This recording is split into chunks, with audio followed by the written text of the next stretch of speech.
Hi, good afternoon. So thank you for stopping by for Grad School 101. I'm gonna go ahead and get started. If anyone else happens to come by, then they can just join, and I'm gonna go ahead and share my screen. So again, this is Grad School 101. Basically, I'm gonna be talking about, what is grad school, why you should consider grad school, answering any questions you might have regarding grad schools, regarding funding, the admissions process, things of that nature. My name is Christian. I'm the advising coordinator with Project UpGrads. We're housed within the Office of Graduate Studies. So just to kind of give you a brief overview of what we'll be covering today, it'll be an introduction to graduate school, finding a school in a program, what the application process looks like, frequently asked questions related to admissions, graduate school funding, and any additional available resources. All right. And if at any point in time you have questions, please feel free to stop me. I'm more than happy to answer any questions you have. So a lot of the times I get the question, what is grad school? So kind of to give you a rundown, the long version is graduate school is a dedicated area of focus where you basically study a concentrated content area. There are different types of graduate programs, whether it be a professional program or a more research-focused program. If you're in the College of Engineering and Computer Science, you'll be, it's technically a blend of the two. You're going to be doing an area of concentration of research, but you're also going to broaden your skills on a professional level. And that's kind of like the long version, the rundown of that. And I really love this comic strip because it's like, what does graduate school look like? For many of us who are first generation, we have to always explain to our parents what it is that we're doing, and break it down for them. So here, I'm defending my thesis, Mom. Great. What does that mean exactly? Well, it means I'm very close to graduating, but there's still the possibility they'll fail me and I'll have to stay here longer or drop out. And so the parent says, so I shouldn't get too excited. And they say a little excited would be nice. And I've had this exact conversation with my mom when I was completing my master's. So I really enjoy this comic strip. But ultimately, why should you think about going to grad school? In many instances, there is a greater income potential, which is the result of the less of a likelihood of you being unemployed, increased leadership roles. For some roles, it is required. There is the greater ability to help your family and your community, and ultimately, you have more access to healthcare and retirement plans, depending on who you're working for, how long you've been there, and what kind of benefits they offer you. All right. So what happens if you go to grad school? There's some questions people have. What does the journey look like to grad school? And so here, for example, I have job potentials, across many different disciplines, physical therapist, social worker, project manager, especially for those of you who are going into the engineering fields, software development, college instructor. So you can actually become a college instructor with a master's degree. Web developer, data analyst, financial risk analyst. These are some jobs that do require master's degrees. These aren't the only jobs, but these are some of them. As you can see here, there are some jobs I included, for example, mechanical engineering with a base salary, including a bachelor's degree. You have the income potential of $89,000 a year, or rather $92,000 a year. And with a master's, you have $119,000 a year, which is almost a $20,000 difference. You also have, actually it's $30,000 difference if I'm doing the math, almost. And if you're doing civil engineering, the base salary is about $89,000, and with a master's, you're looking at $107,000. That's about $20,000 difference in civil engineering. Again, these are just depending on where you're living, the median salary, the median cost of living. So those are other factors that need to be taken into consideration when you're looking into, do I want to go to grad school, and what is my income potential going to look like, and how will it change? But one thing I want to go back to is, what is graduate school going to be like? As an undergraduate student, you're looking at curriculum that's already been established, and it's a lot more structured. They're giving you a list of, for example, classes you need to take as a graduate student. It's a little less structured. You have a little bit more autonomy as to what you're learning. In grad school, you're learning basically what you're contributing. You're learning as you go. You're making your contributions based off of your interests within your discipline. Meanwhile, as an undergraduate student, you are learning what's already out there, what's already been established, the fundamentals. So kind of think about it that way. You also have a different structure. As an undergraduate, I know many of you maybe, for example, get a 2.8 and you're satisfied, you're excited, you're happy. And a 3.0 is considered good standing. Anything up to a 2.0 is considered good standing, right? In grad school, anything below a 3.0 will put you on academic notice. Classes tend to meet once a week for about 3 hours. And the format can change depending on, for example, the type of program you're in. Many programs, they offer classes in the evening, and maybe many of them, again, will meet once a week. And the unit load on average is about 6 to 9 units, right? I know, for example, as an undergrad, 12 to 15 is about the average you're looking at. But again, 6 to 9 units is what you're going to be looking at, and they meet once a week. So think about it this way. You're taking 1 unit. That basically means that you're going to be in class for 1 hour a week. If you're taking 6 to 9 units, you're going to be in class 6 to 9 hours per week. Some programs require students to take more units, depending on, for example, the types of programs they're in. A lot of the programs, for example, in other colleges will have those 12 to 15 units, but for your programs, you're going to be looking about 6 to 9 per semester, and your programs are going to be about 30 hours, 30 to 33 hours on average. You'll also have the option for a culminating experience, which again is the requirement for graduation. Many programs in your college will ask for a project or a comprehensive exam. Very rarely will they ask you for a thesis. Some programs at other institutions will ask you for a thesis or a project or a comprehensive. You can choose depending on where you go. So that's something that I do want to stress. If you're going for a PhD program, eventually they might ask you for a dissertation instead, right? And that's kind of basically your capstone is what they would call it. Some students start off thinking, okay, maybe I want to write a thesis, or maybe I want to work on a project, and then at the end of the day, they might choose to switch to a comprehensive exam. That is also a possibility depending on, for example, how far into the program you are and when you decide. Say, for example, you're in your very last semester, and halfway through the semester, you say, I want to take a comprehensive exam. Usually that's not the norm. Usually you would have to do it the second to last semester is when you decide if you're going to do that switch.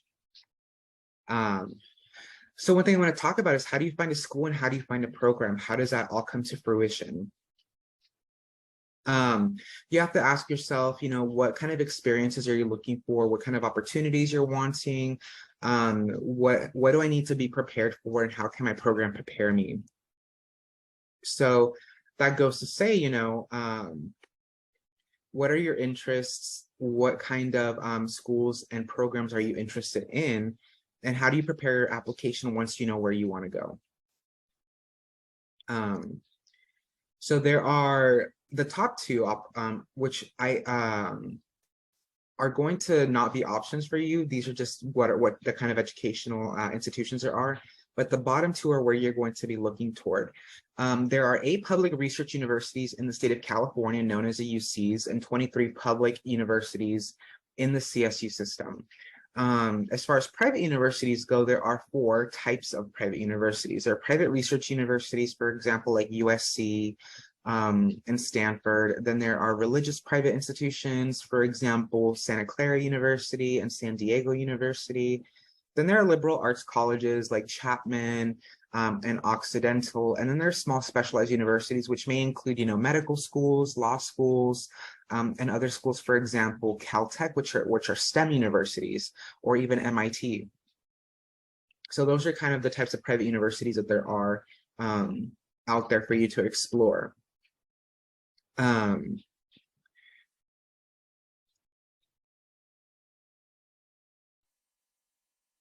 So when you're looking, for example, at programs, there is really not a one size fits all route. Some students, for example, might want to go directly for a PhD from their bachelor's program, and that's also an option. Some students might want to just do the traditional graduate program degree and just get a master's. Some people will want to get a professional degree like law school, medical school, even an MBA. So that's something that some people who you know, or maybe even yourself, might be considering. But I do want to touch on that as far as what schools you should be looking at, it'll be the public four-year universities and private four-year universities, or private research universities, or private universities that are specialized, like MIT or Caltech, or even if you're going to medical school. So those are the schools you should be looking at. But one of the things that I want to talk about is the factors you should be considering, right? What are your academic goals? Will the graduate school you choose impact your academic success? For example, will there be a difference between if you choose to go to Cal State Fullerton or UCLA or USC or Stanford or Caltech? What are your professional goals? What is your professional network going to be like? If you're going to a smaller school, your professional network might not be as big. And so your professional goals might have to switch a little bit because of the exposure you'll have to opportunities through your network. And then what are your personal needs? Will the graduate school you choose require you to relocate? Will it cut off the proximity you have from your family and your friends, right? Maybe you're a caregiver for a family member, or maybe, for example, you're just really close to your family. Those are things you have to kind of ask yourself. One of the best pieces of advice that I received was go to school where you see yourself settling down. And it ties into the professional goals aspect and the personal needs. Where you go to school for grad school is going to be where you build your professional network. And that kind of goes into the next concept, which is what are your financial needs? For example, will you have to take out student loans to fund your graduate school journey? Or will you, for example, get grants or fellowships or scholarships? What is that going to look like? This also includes cost of housing. Is it expensive to live there? All right.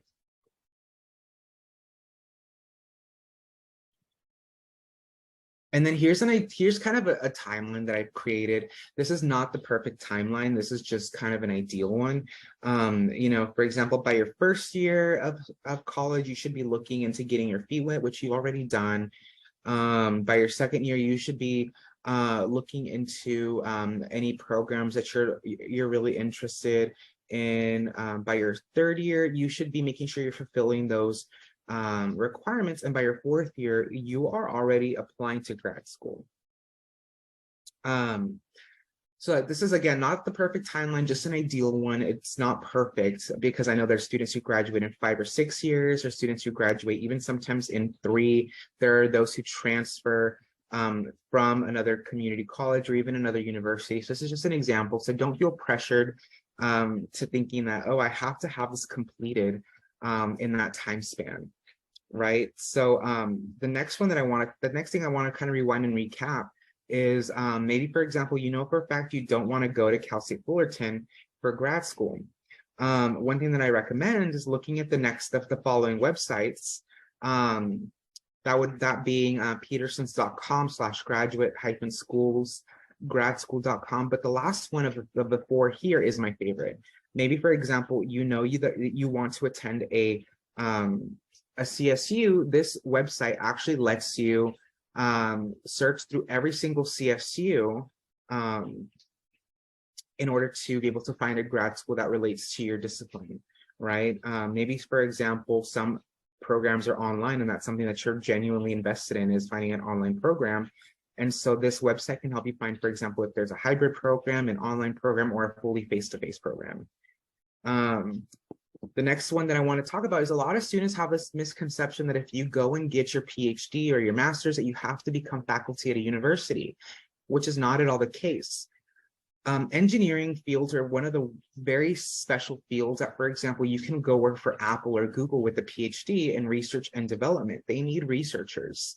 And ultimately, it doesn't necessarily mean you'll be more or less successful than someone who doesn't, but you'll have a lot different opportunities with a master's or a PhD in engineering or computer science or software engineering because the fact that you are a researcher. I want to just stress that. So you don't necessarily have to become college faculty. You can go work for, like I said, Apple or Google in software development or product development, things like that. Like I said, if you don't go to grad school, for many of you, it might not affect the level of success, but it might affect the level of opportunities you have once you hit a certain plateau in your field. Maybe, for example, you want to become a project manager in engineering, and they might ask for you to have a master's degree. That's something that I do want to highly stress. I want to talk now a little bit about what applying to grad school at Cal State Fullerton looks like, because there is a very specific process, right?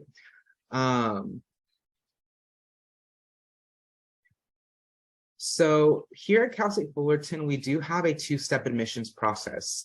As far as applying to programs in the College of ECS, it is a little bit easier than applying to other programs across Cal State Fullerton, because you don't need letters of recommendation, you don't need personal statements, you don't need to take the GRE. So it's a little bit more straightforward and streamlined. So again, there is a two-step admissions process, and many other colleges also do have the same process of, like, it's a two-step process. You must be both program eligible and you must be also university eligible. And I'll talk a little bit about what those two mean, because it can get a little bit complicated. And I like to explain it like the minimum wage. So the CSU is allowed to set the bare minimum for what their standards are, including a 2.5 GPA, a bachelor's degree in hand. If you completed a bachelor's degree overseas, they will ask you for language scores. And ultimately, you have to be in good academic standing at the last university you attended. The program standards are like the state minimum wage, where they're a little bit higher. So, you know, the federal minimum wage, we know it's $7.25, and the state minimum wage now is $15. So it's a higher standard. Some programs, for example, have a higher GPA requirement, like 3.0. They can also require specific prerequisite courses from applicants. Some programs require the GRE or the GMAT, like the business programs here on campus. And they might require, for example, internships or work experience. As far as the College of ECS, that's not the case. But maybe, for example, you're looking at another Cal State, or maybe even switching disciplines. So in order to initiate this process, you must submit applications through Cal State Apply. This includes unofficial transcript copies. If you're already a Cal State Fullerton student, you don't have to submit any transcripts, because they will already have them on file. So that's one additional step you don't have to worry about. As far as applying to the program, in your case, as I mentioned before, you don't need to submit program materials. There is no statement of purpose. There is no letter of recommendation requirement. You don't have to submit official transcripts or unofficial transcripts, because you're already a Cal State Fullerton student. However, if you're looking into applying at another CSU, they might require some of these from you. Maybe, for example, you're looking at like Cal State LA or Long Beach or San Diego State. You might have to submit some of these requirements. Or even if you're looking at UC schools for your master's or a PhD, you might have to complete some of these requirements. So that's important for you to be able to collect these from your faculty, especially those letters of recommendation, in a timely manner. Here at Cal State Fullerton, we do have 8 colleges, which includes the College of ECS. And this is every single master's program we have on campus. As you can see, in the College of ECS, we have civil engineering, including environmental engineering, computer engineering, computer science, software engineering, electrical engineering, and mechanical engineering. If, for example, you find a program that maybe isn't available at Cal State Fullerton, across all 23 CSUs, we do have over 250 programs, as far up north as Cal Poly Humboldt and as far south as San Diego State University.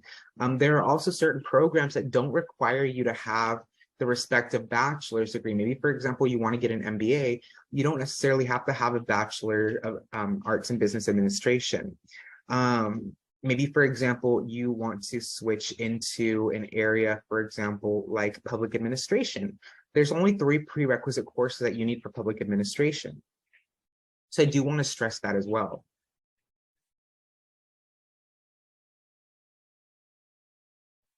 And one thing I want to talk about that I know many of you may be wondering is funding. But before I get into that, I want to ask, are there any questions, right? Before I move on to the next portion, I want to just give a couple minutes.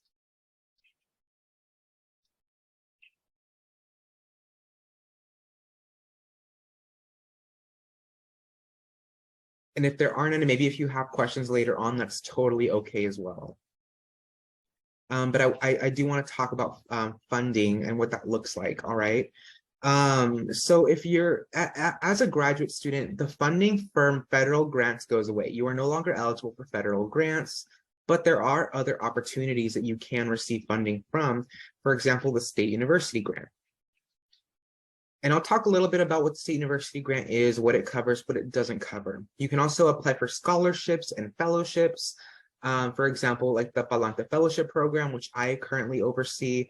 You can also apply for scholarships at the school level or even external scholarships or even at the college level for your specific college.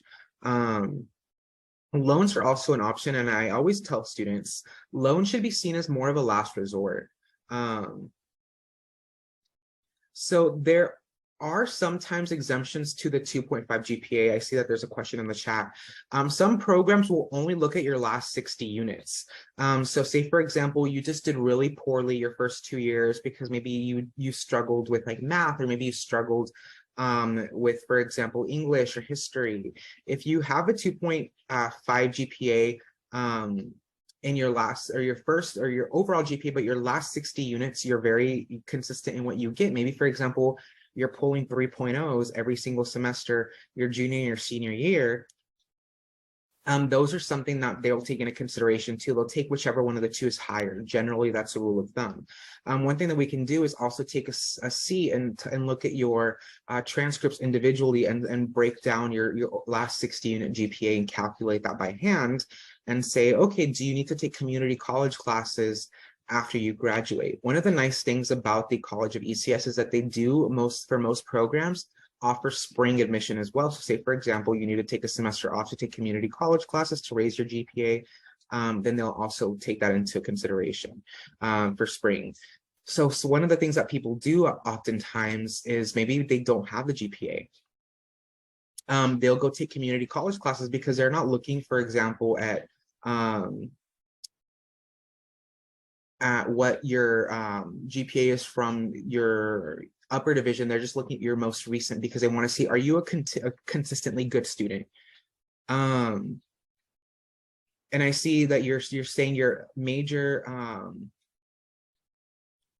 you perform much better after switching majors. So if your GPA currently, like your last 60 units, so look at your Cal State Fullerton GPA after you transfer and see what that is. And again, you can make an appointment with me and we can sit down and talk about that and see, are you going to be a good candidate for applying? So there are also associateships and assistantships where basically you're going to be working on campus. You get a paycheck each month for the work that you do on campus. So that's also another opportunity for you. If you're doing research with a faculty member, you can get paid for that. If you're teaching alongside a faculty member as a graduate assistant, you can also get paid for that. So I want to talk about what kind of application is right for you. If you're a U.S. citizen or other eligible non-citizen, you're going to apply for the traditional FAFSA application, which can be accessed through FAFSA or through studentaid.gov. If you're a non-citizen who has AB 540, you're going to apply for the California DREAM Act. One thing that I want to stress is if you're going to be attending a different Cal State or a different university, they must also have your AB 540 affidavit on file. So you do have to submit a new one to that new school if you're going to change schools. I want to talk about student loans. Right now, currently, this is a current student loan rate.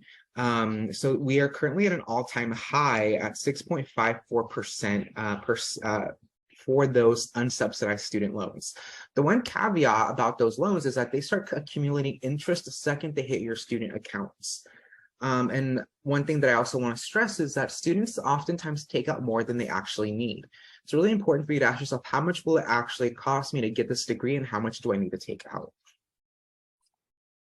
Don't overburden yourself with student loans if you don't need to. That's my one piece of advice. There's also the Federal Direct Plus loan, which many of you won't ever have to worry about. But again, these are the rates.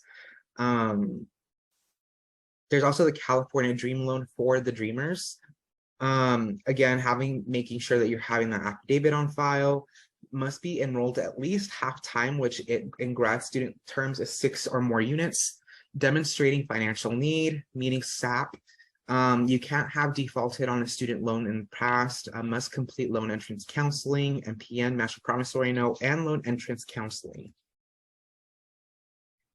The interest for this loan is at 4.99%. It is a subsidized loan, which means that it will not start accumulating interest until you drop below half-time enrollment or you graduate.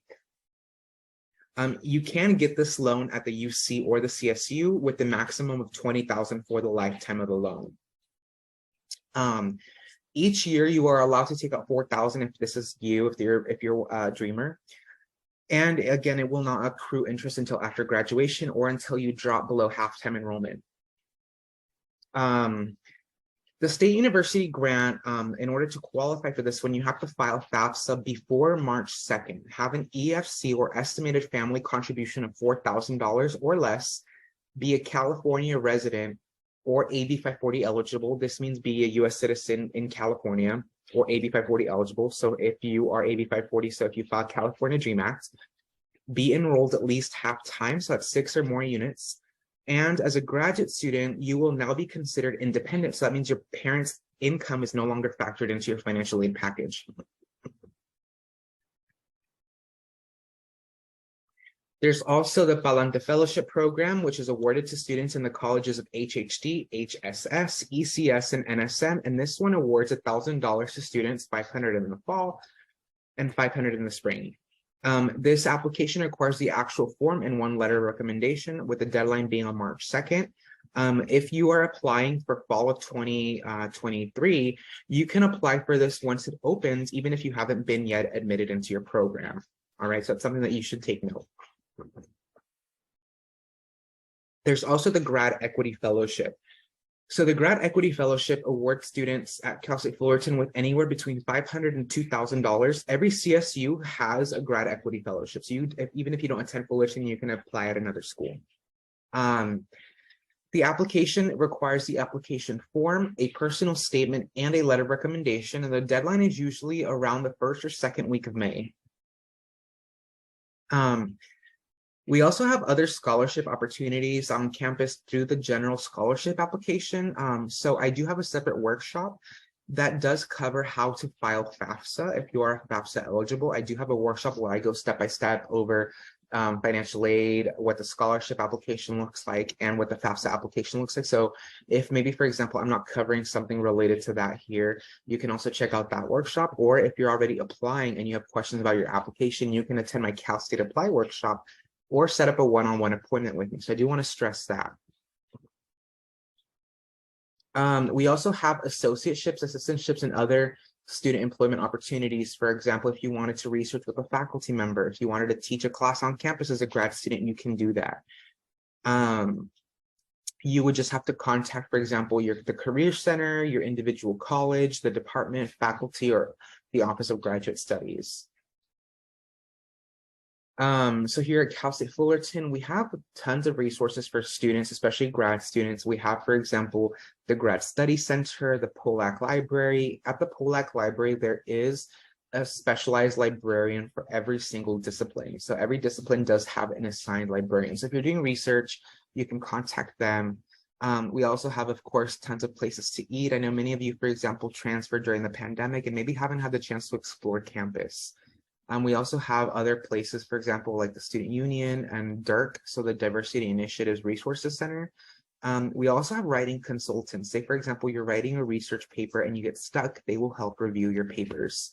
And of course, we do have 3 conveniently located Starbucks on campus. And if you are on campus and if you're studying, we do have the Graduate Study Center, which is where my office is located inside of Langsdorff Hall. Our summer hours, we are open in the summer from 10 to 7, Monday through Thursday. In the fall and in the spring, we are open Monday through Thursday from 10 to 7 and Fridays from 10 to 5. So this space is accessible to all graduate students. We're located in Langsdorff Hall, which if you're unfamiliar with the building, we do look like Duloc from Shrek. So that's one thing that I do want to stress if you ever get lost on campus. And we have, a private study room, we have graduate consultants, We host workshops. We even have spaces where you can store your food throughout the day and you can come back to it and heat it up later. We have whiteboards, charging stations, all that good stuff. You go here and you type in on the menu, if you're on your phone or if you're on Zoom on the computer, there'll be a menu option and you can click on advising. And you can set up appointments with me to meet one-on-one if maybe you don't have any questions currently. You can, and this concludes the workshop. I know that it was kind of quick because normally I do take time to answer questions throughout the workshop. So if you do have any, please stick around and ask away.